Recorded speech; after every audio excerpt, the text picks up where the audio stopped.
Hello, my friends. Hello, and welcome once again to Stately Von Manor, where Roger and I have returned with another action-packed video.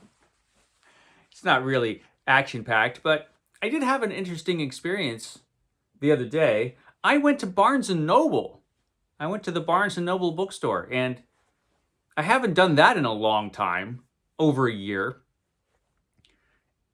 And it so happened that I was out. I had to do this one thing, then there was this other thing I had to go do, but in between I had like an hour where I had nothing to do.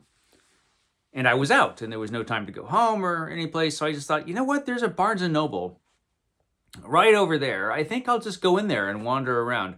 I couldn't buy anything because I'm on the 500 book challenge and I can't buy books at the moment because I have to read 500 books I already own before I'll buy any new ones.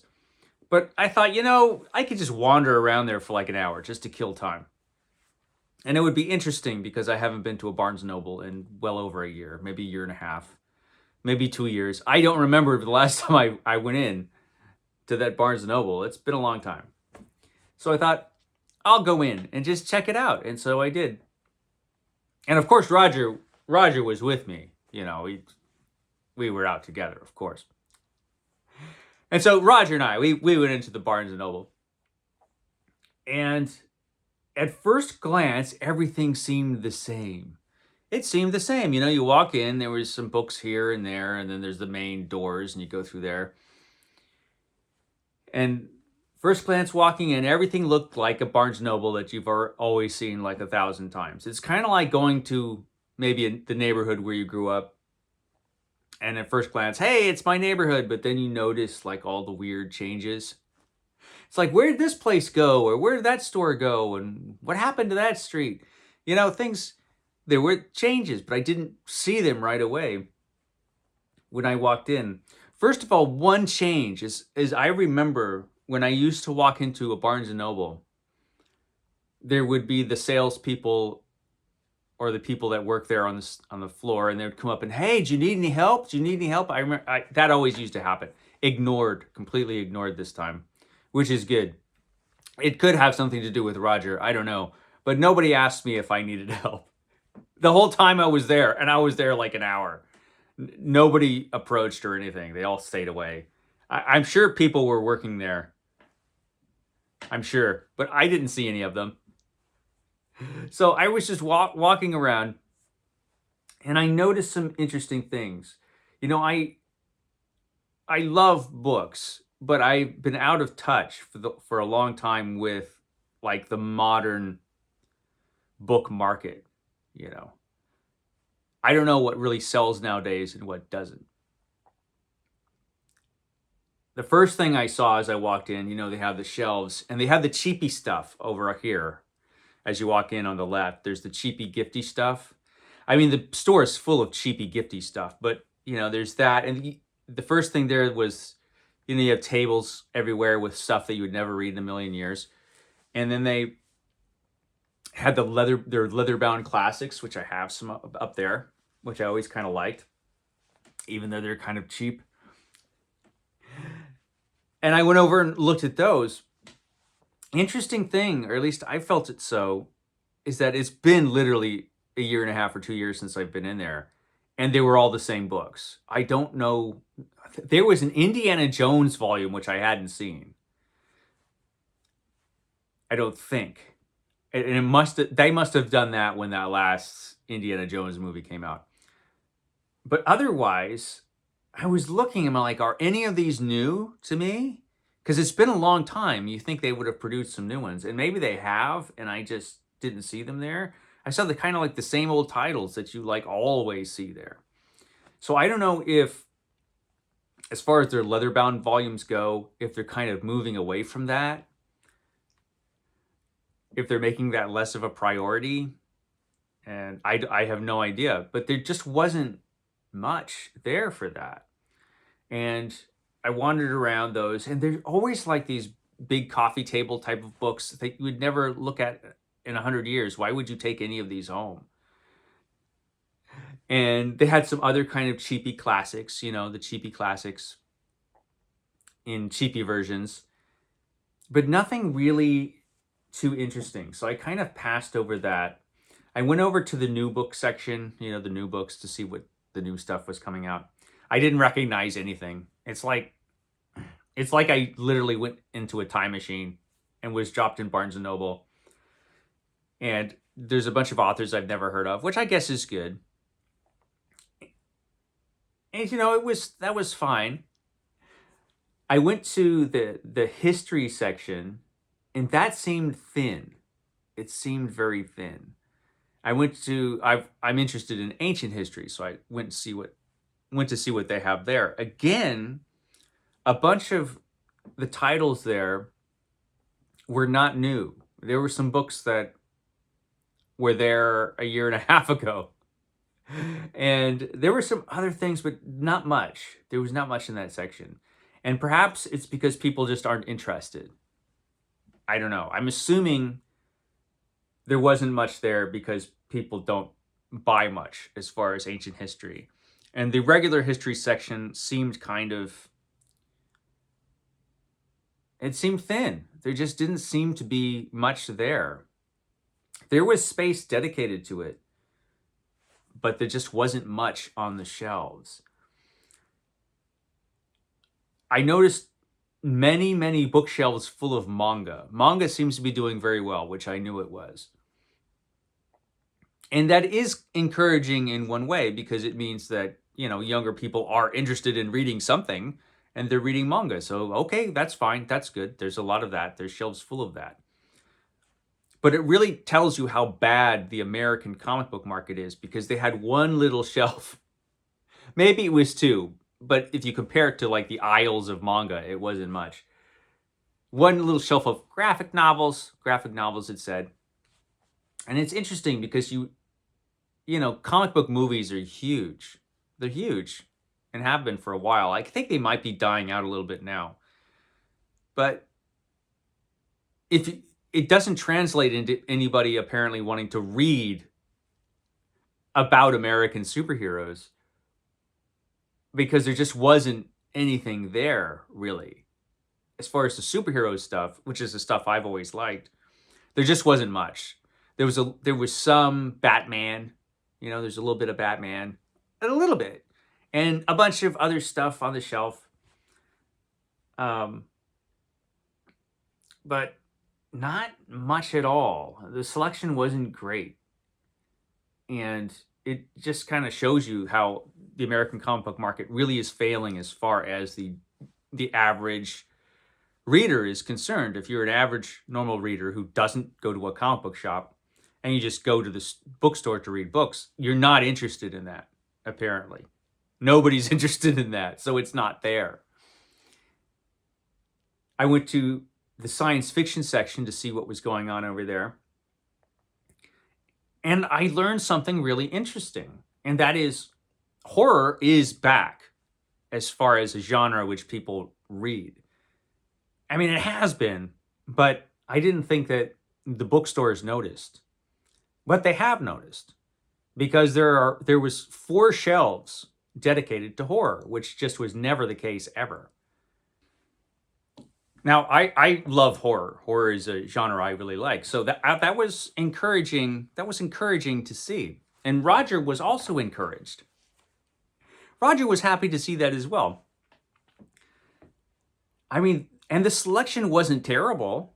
It was okay. There was some good stuff in there. Stephen King, of course, had his presence, And so that was good. That was an encouraging thing, I thought. It's good that horror is back, because for a long time there was no horror section. But as it turns out, the horror section took half of what used to be the science fiction section. So now the science fiction section is half as large as it used to be, from what I remember. In the science fiction section, just wasn't much. Behind that was the fantasy section on the other side. And what surprised me is that really wasn't much either. there were, here's one interesting thing, and this is something I've noticed kind of throughout the bookstore, is you would, in the science fiction section, they had a lot of hardcovers. They had a whole shelf and a half just dedicated to hardcovers. And a lot of those were kind of fancy hardcovers in a way, fancy pants in that they were very decorative.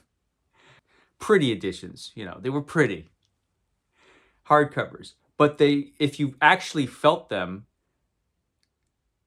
they're cheap. I mean, they're just built really cheaply. They're light as a feather. Paper is cheap. And they just feel like they would fall apart in your hands if you read them too much. And I noticed that about hardcovers recently. Newer hardcovers. They just seem cheaply made nowadays. And these certainly did. And you can tell that they are because they're in Barnes & Noble, which means they've been beat to hell. A lot of the books in Barnes & Noble I've noticed just look beat up, because people come by, they've, throw them back on the shelf, and, the staff just leaves them there. And so you have a bunch of beat up books, which I guess you're supposed to pay full price for. But yeah, so very pretty. I mean, some of these books had like the end papers, were pretty, and the edges were like sprayed with these really nice designs. I mean, they were very pretty books, but cheap. They were just cheap and sort of gaudy. There was something about them that was just like, they're kind of the gifty things. Buy me, you could buy these for a gift or just as a pretty thing. But as for actually reading them, I don't know. As for the science fiction section itself, yeah, there was just not much there. You had the Foundation series by Isaac Asimov because they made it into a television show. And there was some other stuff, but the selection was pretty bad. And then the fantasy section, when you go around the corner,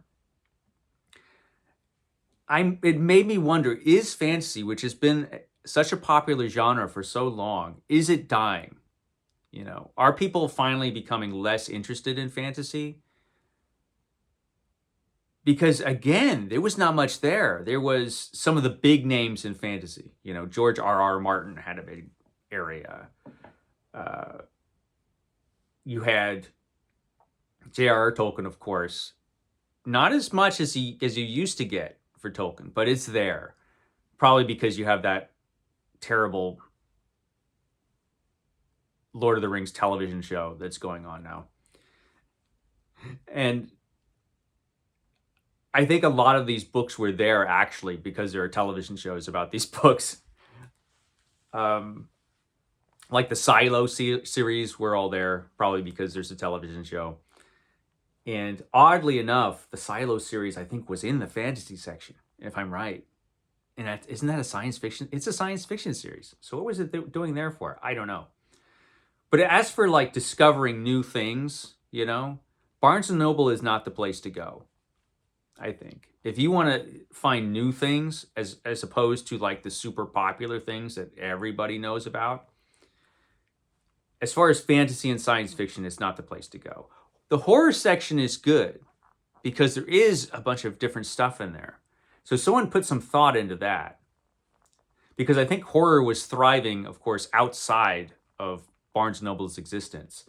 So somebody somewhere in Barnes & Noble looked to see what people were reading and ordered some of that and made a horror section. Because there was some good stuff there. Science fiction and fantasy, though, not so much. And then you turn around, and then there's the Star Wars books. There's the books made off of based on role-playing games. There was a little section of Star Trek. It was little. It was wee. So Star Trek, they still have Star Trek books, but it's not like what it used to be. The thriller section is huge, and everything looks alike. That was it. James Patterson. Oh, that guy is the worst. He had his obligatory James Patterson books there. I was encouraged to see some Raymond Chandler. They did have several Raymond Chandler books, which I was kind of surprised. That was good. They had a classics section, which was, again, full of gifty books. They used to be the classics were just mixed in with the general fiction. Now they have a classics section. It's small, but it's there, with kind of like the greatest hits titles. They have the new Barnes& Noble editions, which are interesting looking. They're different than the ones I remember. They have another series of hardcover classics with kind of really slick paper. That was kind of interesting. There was some, and they had the Penguin cloth-bound classics, the ones where if you actually read them, all the ink comes off the covers. Again, very nice for gifts, very pretty books, but as for actually reading them, they're not the best, which is kind of a thing I've noticed. You have a lot of the books in this bookstore, if they were hardcovers, in one way or another, they were cheap. You know, they either had cheap, they were printed cheaply, they were constructed cheaply.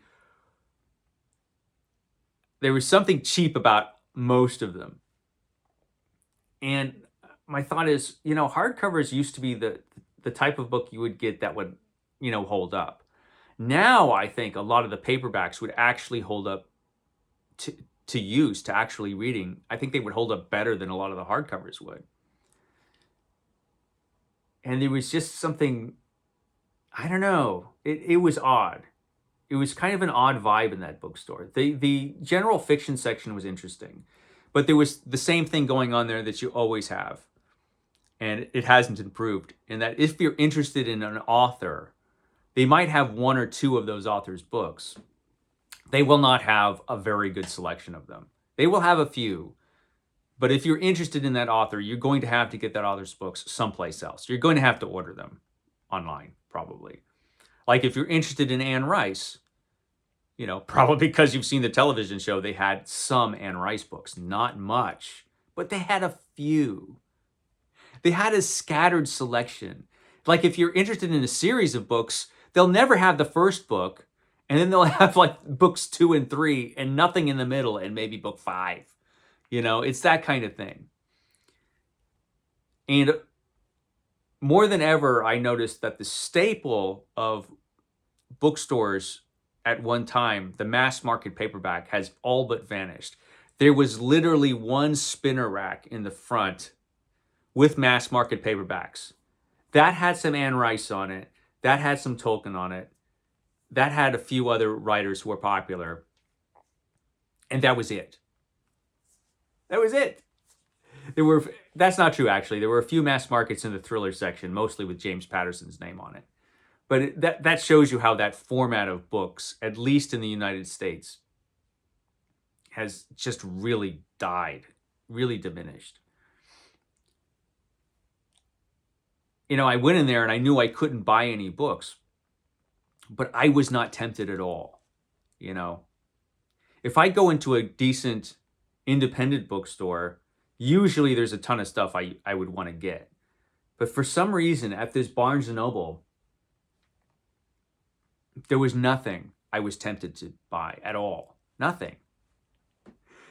Nothing. I mean, the horror section was good, but everything I would have wanted to get there, I already have, you know.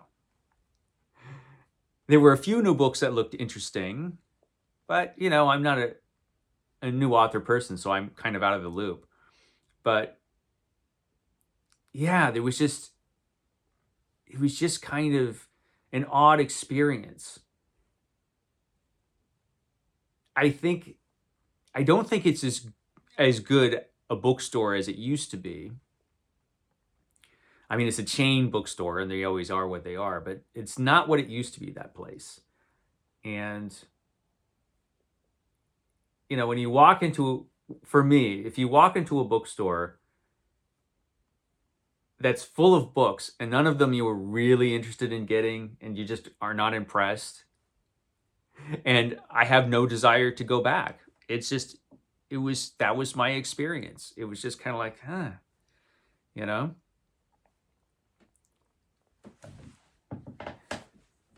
It wasn't the Brattle. I will just say that. So that was my experience at Barnes & Noble, and it probably bored everybody to death. Roger went back and found the staff, though, and ate them. Okay, guys, I will catch you next time.